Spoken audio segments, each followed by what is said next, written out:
Imagina que la pequeña inmobiliaria de tu barrio, esa que te ayudó a encontrar tu primer piso, guarda en sus ordenadores no solo tu contrato, sino tus datos bancarios, tu DNI. Y los de cientos de clientes más. Exacto. Ahora imagina que toda esa información está protegida por poco más que un antivirus gratuito y la buena fe. Bienvenidos a este análisis en profundidad. Hoy no vamos a hablar de gigantes tecnológicos con presupuestos millonarios, sino de algo mucho más cercano y quizá por eso más inquietante. La seguridad de una pequeña empresa. La de una inmobiliaria en concreto. Tenemos delante un estudio académico fascinante de 2011, que es en esencia un plan de batalla. Sí, Detalla con una precisión casi quirúrgica cómo transformar una red informática que es completamente vulnerable en una auténtica fortaleza digital. exacto. Y lo que hace que esto sea tan interesante es, precisamente, ese viaje en el tiempo. Claro. Por un lado, la minuciosidad del plan es impresionante, ¿eh? Casi de nivel corporativo. Es un trabajo muy serio. Totalmente. Pero, por otro, no podemos olvidar que es de 2011. La tecnología ha cambiado de una forma brutal. Un mundo. Pero lo fascinante es ver cómo los principios, la vulnerabilidad, la defensa en capas, todo eso sigue siendo increíblemente relevante. Veremos qué ha envejecido bien y qué nos parece casi una pieza de museo. Pues vamos a desgranarlo. Empecemos por el principio, el punto de partida. El estudio nos pinta un cuadro muy claro de la situación inicial. Desolador, diría yo. Describe una red extremadamente simple, y no bromea. En la figura 1 vemos varios ordenadores con Windows 2000 y Windows XP, Ojo, Windows 2000 y XP, en un entorno profesional. en un entorno profesional, y todos conectados directamente a un simple router ADSL. Y la única seguridad que mencionan es el cortafuegos básico que venía con el router, que, bueno, Que sería mínimo. poco más que un filtro. Y un antivirus gratuito en cada puesto. Es el equivalente a proteger un banco con un guardia de fin de semana. Y para colmo, los portátiles del director y del abogado, que lógicamente tienen la información más sensible, ni siquiera están en la red. Claro, que a primera vista podría parecer una medida de seguridad. Uno pensaría, si no está conectado, no me lo pueden hackear. Es la primera reacción, sí, una especie de búnker analógico. Exacto. Pero es una falsa sensación de seguridad. Más que simple, yo diría que esa configuración es una invitación al desastre. Es el equivalente digital a dejar la puerta de la oficina abierta de par en par. Sí. Y que esos portátiles no estén en red no es seguridad, es un riesgo diferente y en cierto modo más incontrolable. ¿Qué pasa si lo pierdes o te lo roban? Exacto. ¿Qué pasa si lo roban del coche? No hay copias de seguridad centralizadas, no hay ningún control. Se fía todo a la seguridad física del cacharro. El documento es justo, eso sí, menciona las limitaciones. Poco presupuesto y conocimientos informáticos escasos entre los empleados. Claro, que esto es clave. No es que sean negligentes por gusto. No. Es que esta situación tan precaria es consecuencia directa de sus recursos. Y esa es la realidad de muchísimas pymes, incluso a día de hoy. La ciberseguridad se ve como un gasto. ¿Hasta que pasa algo? Hasta que ocurre el desastre. Para que no quede en teoría, el estudio aterriza todo esto con amenazas muy concretas. Y, la verdad, dan escalofríos por lo simples que eran. Sí. La primera es la intrusión física. Pone el ejemplo de una herramienta que se llamaba Comboot. Uf, Comboot. Cualquiera podía llegar, reiniciar un ordenador con Windows XP y saltarse la contraseña de cualquier cuenta, Incluida la del administrador. incluida la del administrador. Es que es increíble pensar en eso ahora. Hoy nos preocupamos por la computación cuántica y Cosas súper complejas. resulta que hace no tanto el mayor peligro podía ser alguien con un CD en el bolsillo. Te permitía modificar el kernel de Windows al vuelo para anular la autenticación. Asusta de lo fácil que era. Luego pasa a los ataques de red y aquí introduce el famoso ataque DDoS, el de denegación de servicio distribuido. Lo ilustra con un esquema muy claro. Sí, la jerarquía. Un atacante, unos ordenadores maestros y luego cientos o miles de ordenadores esclavos, lo que hoy llamaríamos una botnet. Y todos a la vez contra la víctima. Todos contra la inmobiliaria. La analogía que usan es brillante. Es como si miles de personas llamaran a la vez al único teléfono de la oficina. Se colapsa la línea. Y ya nadie puede llamar. Nadie. Y el tercer ejemplo de ataque es fascinante por lo sutil que es. El ARP Cache Poisoning. Eso suena muy técnico. ¿Lo podemos traducir? Claro. A ver, en una red local, cuando tu ordenador quiere enviar un correo, primero habla con el router. Pregunta, en voz alta. ¿Quién tiene la IP del router? Y el router contesta. Yo. Y esta es mi dirección física, mi Mac. Vale. Pues un atacante lo que hace es envenenar ese diálogo. Se adelanta al router y grita, oye, esa IP la tengo yo. Y te engaña. Engaña a tu ordenador para que todo tu tráfico, en lugar de ir al router y a Internet, pase primero por el ordenador del atacante. Con lo cual puede leerlo, modificarlo, robar contraseñas, todo. Se convierte en un intermediario invisible. Exacto. Mencionan hasta la herramienta que se usaba, Kane Enable. Sí. Y aquí es donde como analistas tenemos que ser un poco críticas. Los ejemplos son buenísimos para ilustrar los riesgos. Desde luego. Sin embargo, un ataque de DDoS a gran escala contra una inmobiliaria pequeña Suena un poco exagerado, ¿verdad? se siente un poco exagerado, sí. ¿Qué interés real hay en dejarle sin Internet unas horas? No parece un objetivo muy jugoso para un ataque tan ruidoso. Quizá buscaban el ejemplo más espectacular. Probablemente.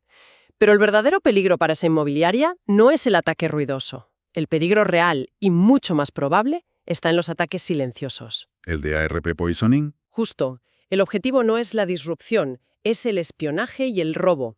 Quieren los DNIs, las cuentas bancarias, los contratos. Eso, en el mercado negro, es oro puro. Y una pyme con poca seguridad es un blanco más fácil y rentable que un gran banco para ese tipo de ataques. ¿Mucho más? De acuerdo. Visto el panorama desolador, vamos a la solución. ¿Cómo se construye la fortaleza? El estudio propone una solución muy estructurada. La idea central no es un único muro, No. sino lo que llaman defensa en capas. Me encanta la analogía de la cebolla o de un castillo medieval. La del castillo es perfecta. Si un atacante cruza el foso, todavía tiene que enfrentarse a la muralla. Claro. Si escala la muralla, se encuentra con los guardias. Y si lo supera, aún le queda la cámara del tesoro. Cada capa no solo frena, sino que le da tiempo al defensor para detectar y reaccionar. Y el documento las define muy bien en 4 niveles. El primero es la defensa perimetral. El foso del castillo, los cortafuegos, los routers bien configurados. La primera barrera. Vale, ese es el foso. Una vez que un atacante lo cruza, ¿con qué se encuentra? Se encuentra con la muralla, la protección de los servidores y los sistemas operativos. Que ya no son Windows XP. Esperemos que no. Esto implica tener los servidores actualizados con parches de seguridad y protegerlos físicamente en una sala bajo llave. Que no pueda entrar nadie con un CD de Comboot. Entendido. Muralla superada. ¿Qué queda? Quedan los guardias en las almenas. Y esos son los propios ordenadores de los empleados, la protección del host. Ah, vale. Aquí hablamos de antivirus de calidad, no gratuitos, y de aplicar políticas para que cada usuario solo pueda acceder a lo que necesita. El principio del mínimo privilegio. Y si el atacante es un ninja que ha superado todo, llega al corazón del castillo. Exacto. La última capa es la protección de la información en sí misma, el tesoro. Y aquí entra el cifrado de datos, las contraseñas robustas y políticas claras de almacenamiento. El cambio es visualmente impactante. Si comparamos la figura 1, el esquema antiguo, con la figura 4, el nuevo, es ¿Es otro mundo? pasar del dibujo de un niño a un plano de arquitectura profesional. Es impresionante. Destacan varios elementos. Primero, la redundancia. Proponen contratar 2 proveedores de Internet. Si uno falla, el otro toma el relevo. Eso es. Luego la segmentación. Crean una granja de servidores aislada y, muy importante, una zona desmilitarizada, o DMZ. Que es una pequeña red intermedia donde pones lo que tiene que dar la cara a Internet, como la web. Claro, así si atacan la web, Está contenida ahí, en la DMZ. No tienen acceso directo a la red interna con los datos de los clientes. Es una barrera fundamental. y también proponen hardware profesional. Hablan de routers y switches de gama empresarial, de Cisco, vamos, lo que usaría un banco.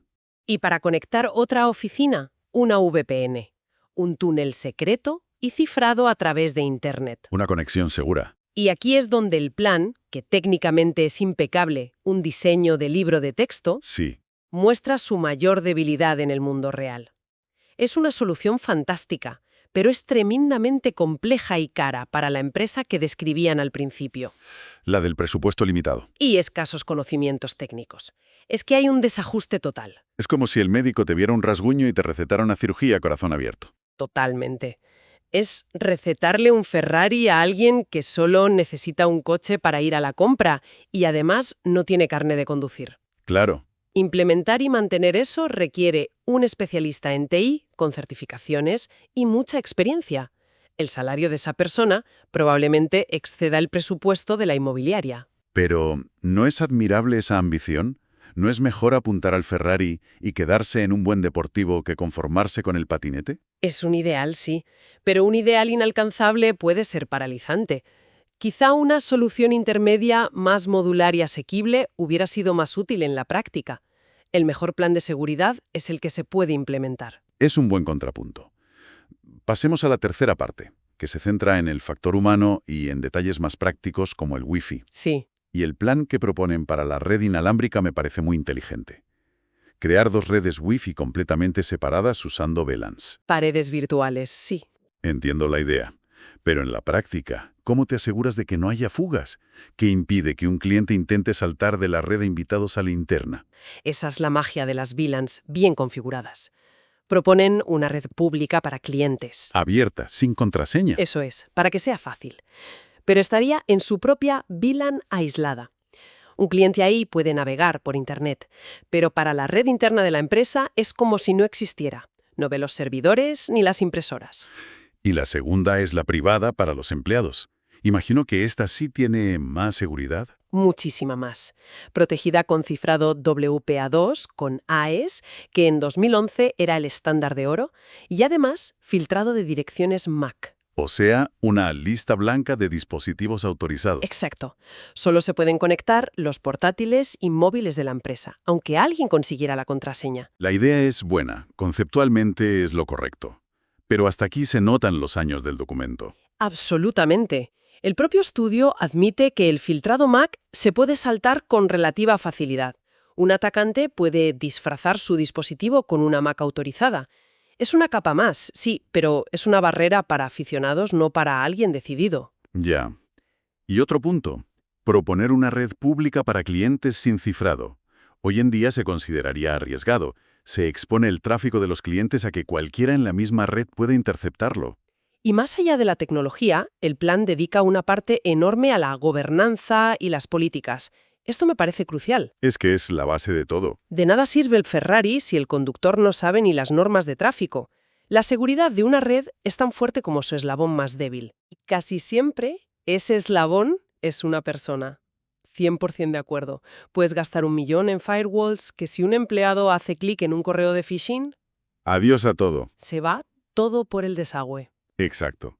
Por eso proponen formación obligatoria para todos sobre cómo crear contraseñas seguras, Y no apuntarlas en un POSIT pegado al monitor. cómo identificar el phishing, seguridad en los portátiles, navegación segura, y definen una política de uso aceptable, un documento que todo el mundo debe firmar.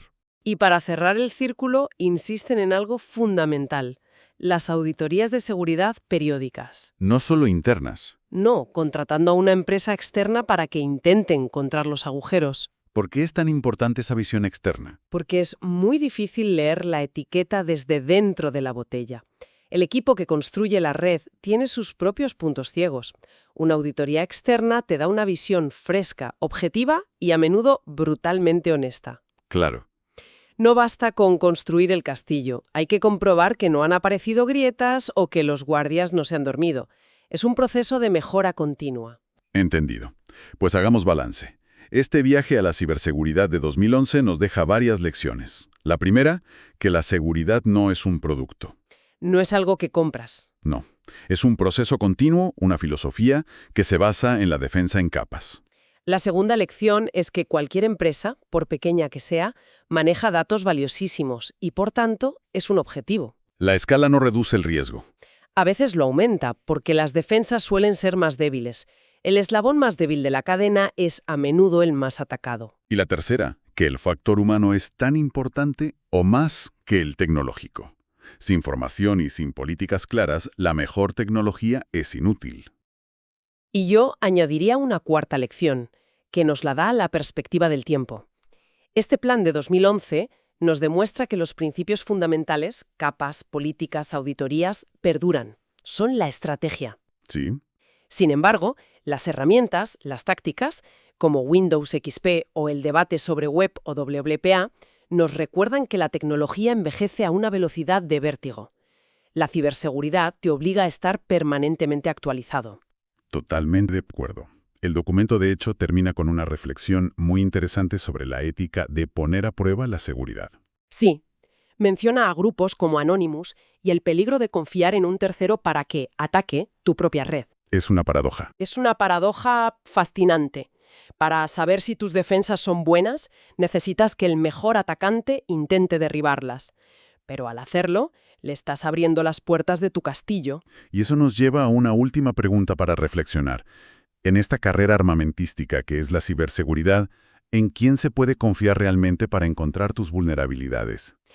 ¿Cómo se equilibra esa necesidad de pruebas realistas con el riesgo de revelar tus secretos a la persona equivocada? Una pregunta que no tiene una respuesta fácil. No la tiene. Se basa en última instancia en la confianza y en la reputación. Pero es una pregunta que cualquier empresa debe hacerse constantemente. Pues con esa reflexión lo dejamos. Gracias por acompañarnos en este análisis. Hasta la próxima.